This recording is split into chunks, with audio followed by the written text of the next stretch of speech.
Šiandien minime visai Lietuvai labai svarbią datą – sausio 13-ąją. Mes minime būtent šią dieną kaip laisvės gynėjų dieną. Gynėjų, kurie sustojo aplink televizijos bokštą ir užstojo parlamento Kijevo sieną. Jie bijojo. Bet kas būtų bijojęs, jie valstybei grėstų okupaciją. Nepaisant baimės, jie stovėjo ir gynė ją. Gynė savo valstybę kūnais ir širdimis nuo žiauraus okupanto, kuris lyg žvėris įsikandęs mūsų jau buvo 50 metų, bet vis dar nenorėjo paleisti. Toks Sovietų Sąjungos žingsnis rodė desperacijos ženklus. Praradusi Lietuvą, jis stengiasi ją bet kokią kainą susigrąžinti.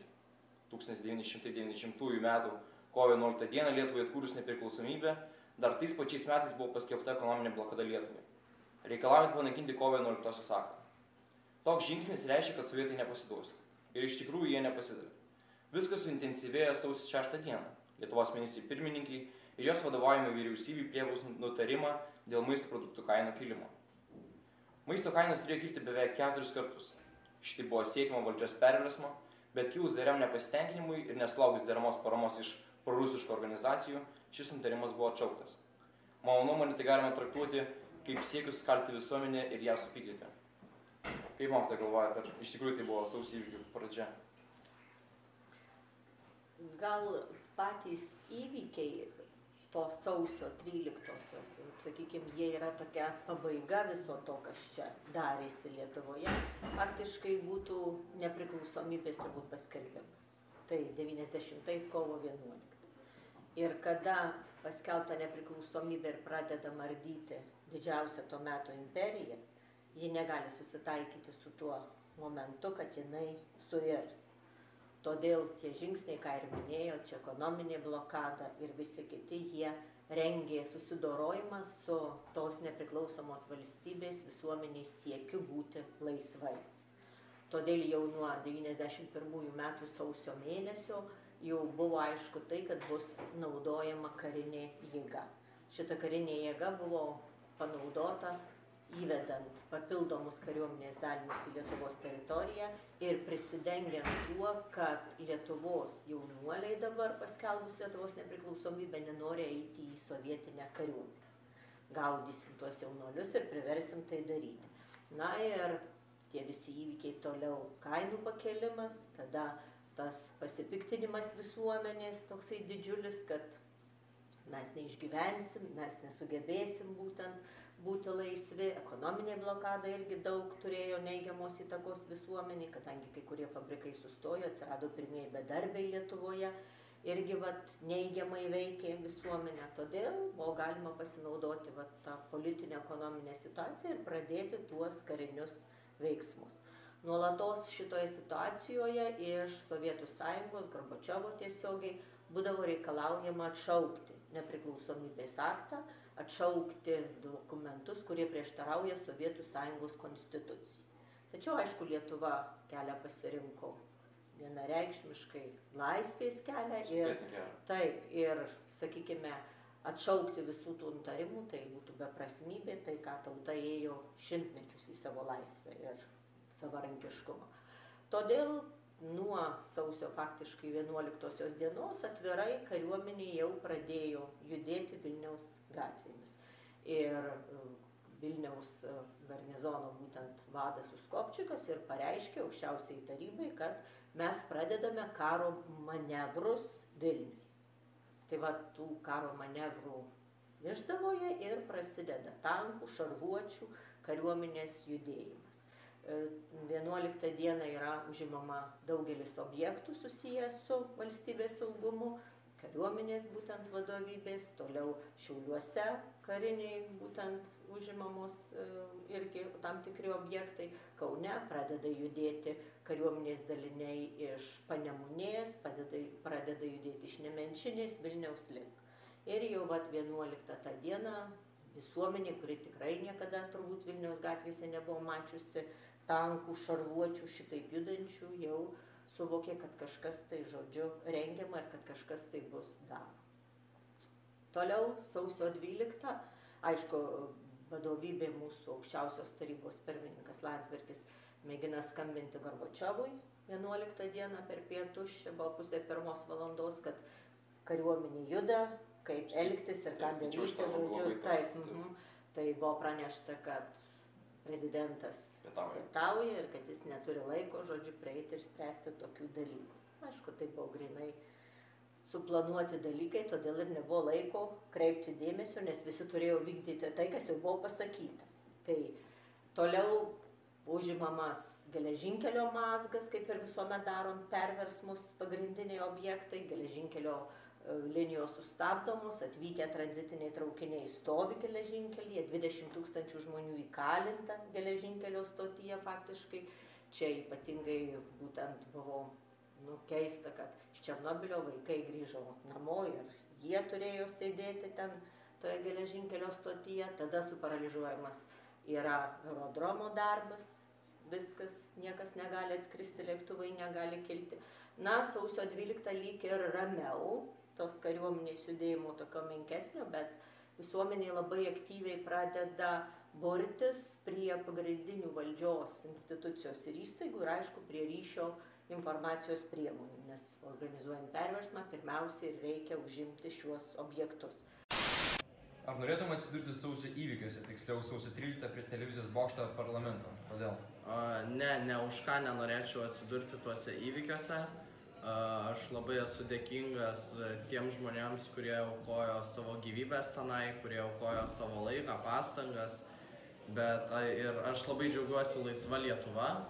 Ir aš džiaugiuosi, kad aš esu gimęs joje, ir aš džiaugiuosi, kad aš nemačiau priespaudos, cenzūros ir visokių kitokių laisvę varžančių dalykų. Tad patirti tai kariniu mastu ir patirti karinę jėgą tikrai nebūtų maloni patirtis. Džiaugiuosi, kad to nesu patyręs ir labai džiaugiuosi laisva Lietuva. Todėl atvyksta iš visos Lietuvos, tiesiog autobusais žmonės buvo vežami. Ir važiuodavo, amžius tai buvo visiškai, ar tu jaunas, ar tu senas, visiems tai buvo labai svarbu. Ir daugelis būriavosi prie parlamento, kiti ėjo prie televizijos bokšto, prie radio komiteto būtent ir kitų pastatų. Tiesa, 10 dieną pirmasis toks ginkluotas išpuolis įvyko prie spaudos rūmų. Čia veikė Lietuvos visi laikraščiai ir čia 3 Lietuvos Vilniaus gyventojai, kurie neleido kariuomenės būtent vaikinams su ginklais įeiti į pastatą, buvo sužeisti, peršauti veidai būtent ir tas pirmas toksai reportažas, kuris buvo pateiktas tada per televiziją, labai taip, šiurpiai nuteikė visuomenę. Siekis buvo kaip ir suparalyžiuoti ir susisiekimą, taip, stengiasi viską, taip, kad niekas nepaimtų. Bet visi laikraščiai, kurie nors ir buvo redakcijos išprašytos iš būtent pastato, laikraščiai vis tiek paskui išėjo, nes jų nesustabdė niekas. Ir tada jau iš 12 į tą 13 dieną ir jau prasideda ta didžioji operacija, kada jau reikia užimti ypatingai tą televiziją. Ir čia 1:25, kiti rašo 1:30, pradeda judėti tie tankai. Tankai juda nuo Neries iš vienos pusės link Karoliniškių, būtent čia nuo naujosios šitos Savanorių prospekto, kiti juda čia nuo Kosmonautų gatvės ir tada visuomenės, kurios žmonių daug susirinkę prie bokšto, turi atlaikyti tuos pirmuosius susidūrimus su tais tankais. Tai tas juosta, kada jie sustojo, kada jie, žodžiu, dar daugelis kalbėjo apie tai, sustokim kuo glaučiau, pamatę žmonės nepuls. Tačiau įsakymas jau buvo toksai, kad jie vis tiek pradėjo. Aš girdėjau, kad jie gal buvo net apsvaiginti tie visi kariniai. Taip, ten yra tokių dalykų, kad jie, žodžiu, buvo apsvaiginti tam, kad galėtų įvykdyti operaciją. Ten buvo ir tokių, pasakojo atsiminimuos žmonės, kad matė, kad iš tanko net iššoko kariškis, kuris negalėjo to daryti ir puolės į žemę, net ir pradėjo verkti jam, pamačius, kas čia atsitiko. Kiti žmonės būtent kalbėjo apie tai, apeliuodami, ką jūs darot, šaudot žmonės ir visa kita. Kažkas iš kariškių atsakė, kad toks yra įsakymas, mes turim vykdyti, už tai mums duos žvaigždę. Tarsi būtume kažkokie tai didvyriai.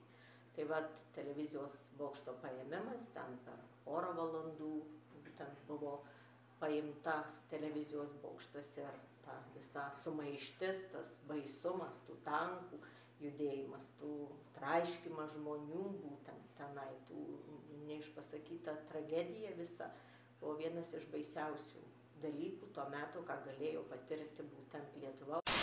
Kaip manai, kokie jausmai vedė žmonės ginančius parlamentą ir televizijos bokštą? Na, aš manau, kad žmonės po 60 metų priespaudos buvo pavargę nuo visų suvaržymų, su tos nelaisvės, kurią jie juto bet kur, tiek darbe, tiek išėję kieman, net į bažnyčią negalėjo nueiti. Ir manau, tiesiog tas pavargimas toks nuo visų šitų suvaržymų iššaukė juose tą drąsą ir ryžtą ir tą laisvės troškimą, kuris juos ir vedė ginti.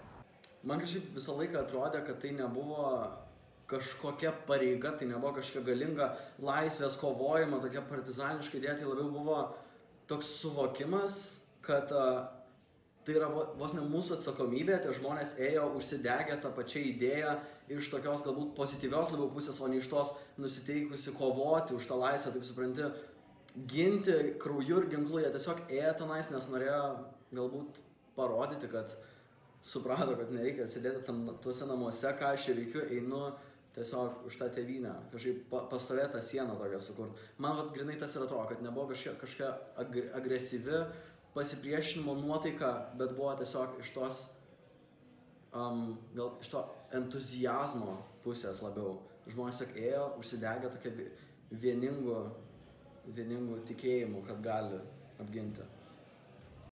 Po tos ekonominės blokados ir po tos nepriklausomybės atgavimo, jau buvo galima tikėtis vis tiek, kad Sovietų sąjungai nepaleis vis tiek iš Lietuvos.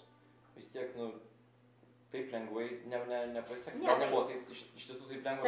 Taip, tai savaime aišku, kad mes lengvo kelio išėjimo nebus. Juo labiau, kad niekas nesutiko su tuo, kad imperija žlugtų ir kad ji prapultų. Kai Gorbačiovas čia pradėjo pertvarką, kokia valstybė atsiranda naujo tipo, jinai bus demokratinė ir taip toliau, tai net ir vakarų pasaulis galvojo apie tai, kai Lietuva paskelbė nepriklausomybę, Prancūzijos prezidentas Mitteranas pasakė, aš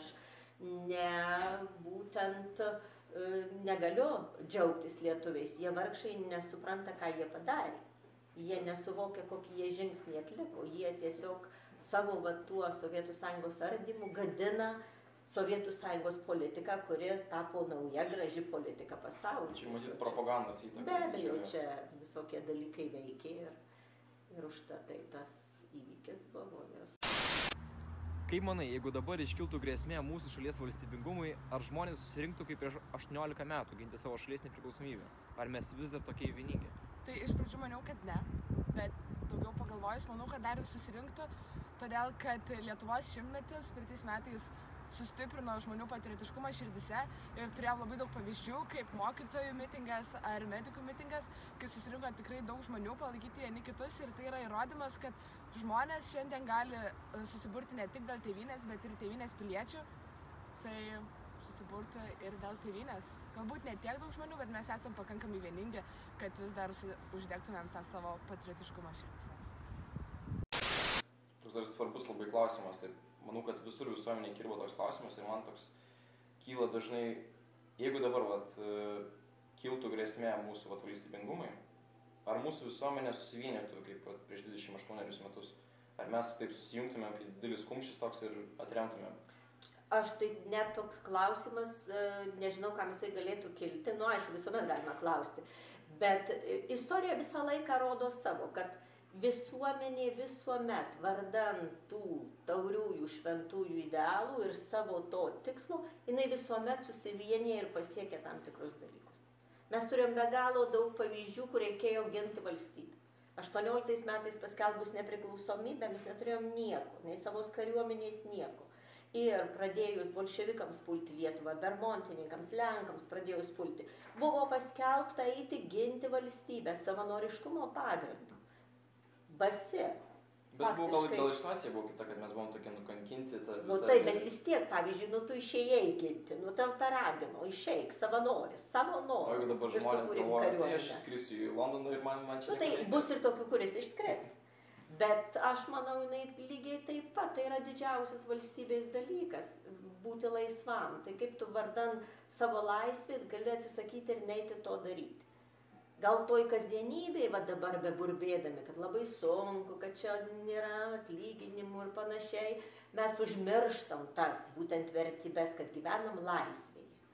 Bet kai ją iškyla grėsmė, aš manau, visuomet. Manau, tauta kaip pavyzdį turi galima pateikti mokytojų, pavyzdžiui, streiką. susitelkti. Kai iškyla kažkoks toks kaip ir Momentas. konfliktas, tai momentas, kai reikia apsiginti, tai visą laiką taip Nu, susiginti. visuomenė visuomet iškilus problemais ją sprendžia. Ji negali jos nespręsti. Jeigu jinai yra tauta, jinai turi ją išspręsti. Tai aš manau, kad ir bet kuris, kad ir va dabar sėdėdami ten aš to nedaryčiau ano, bet ta situacija parodytų tau. Aš atsimenu, eidavom budėti prie parlamento.